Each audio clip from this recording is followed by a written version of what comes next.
Hello everyone, সবাইকে আমার চ্যানেলে স্বাগত জানাই।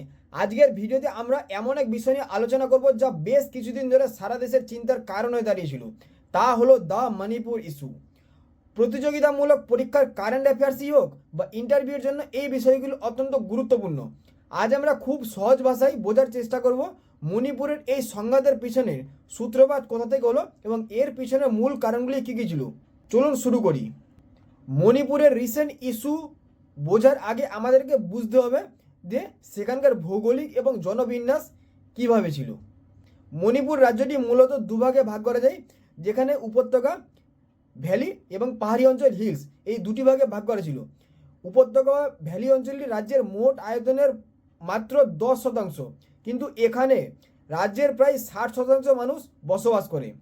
এখানকার প্রধান সম্প্রদায় হলো মেইতেই, যা মূলত হিন্দু ধর্মাবলম্বী। দ্বিতীয় ভাগ হচ্ছে পাহাড়ি অঞ্চল হিলস। এটি রাজ্যের বাকি 90% এলাকা জুড়ে রয়েছে। এখানে মূলত উপজাতি বা আদিবাসী সম্প্রদায়ের বাস, যাদের মধ্যে কুকি এবং নাগা অন্যতম। এরা মূলত খ্রিস্টান ধর্মাবলম্বী। এবার আমরা জানব এই সংঘাত কিভাবে শুরু হয়েছিল। এই দুই সম্প্রদায়ের মধ্যে দীর্ঘদিন চাপা ক্ষোভ 2023 সালের মে মাসে চরম আকার ধারণ করেছিল। এর পিছনে কয়েকটি প্রধান কারণ ছিল। মেইতেই, যা উপত্যকার প্রধান উপজাতি ছিল, তাদের এসটি তকমার দাবি উঠেছিল। মেইতেই সম্প্রদায়ের দীর্ঘদিনের দাবি ছিল যে তাদের উপজাতি বা এসটি শিডিউল ট্রাইবের মর্যাদা দেওয়া হোক। তাদের যুক্তি, অবৈধ অনুপ্রবেশের ফলে তাদের সংস্কৃতি ও জমি বিপন্ন হচ্ছে। এর ফলে 2023 সালের এপ্রিলের মণিপুর হাইকোর্ট রাজ্য সরকারকে মেইতিদের এই দাবি বিবেচনা করার নির্দেশনা দেন। আমার পয়েন্ট হচ্ছে আদিবাসীদের বিরোধিতা। আদিবাসী যারা পাহাড়ে থাকতো, পাহাড়ি আদিবাসীদের বিশেষ করে কুকিরা এই দাবির তীব্র বিরোধিতা করেছিল।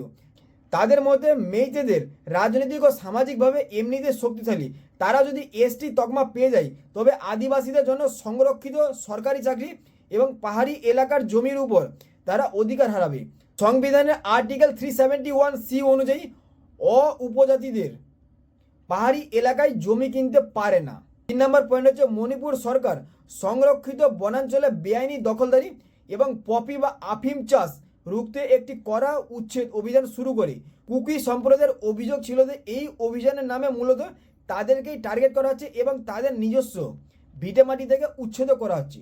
4th পয়েন্ট হচ্ছে মায়ানমারের সেন্সাসের পর থেকে বহু মানুষ সীমান্ত পেরিয়ে মণিপুরে আশ্রয় নিয়েছিল।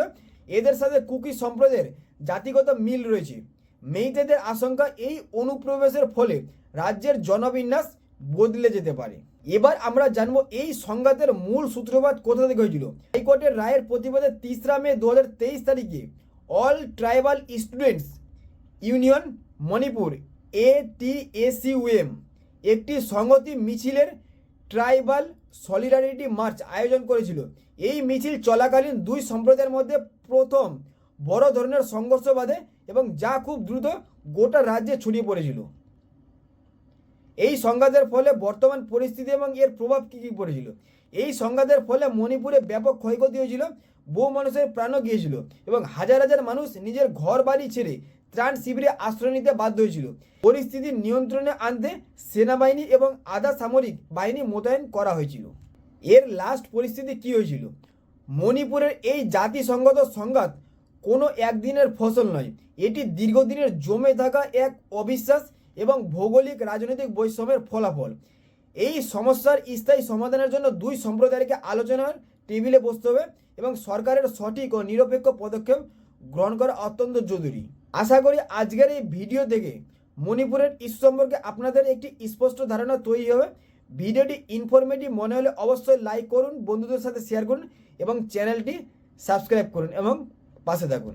দেখা হচ্ছে পরের ভিডিওতে। ধন্যবাদ, থ্যাংক ইউ।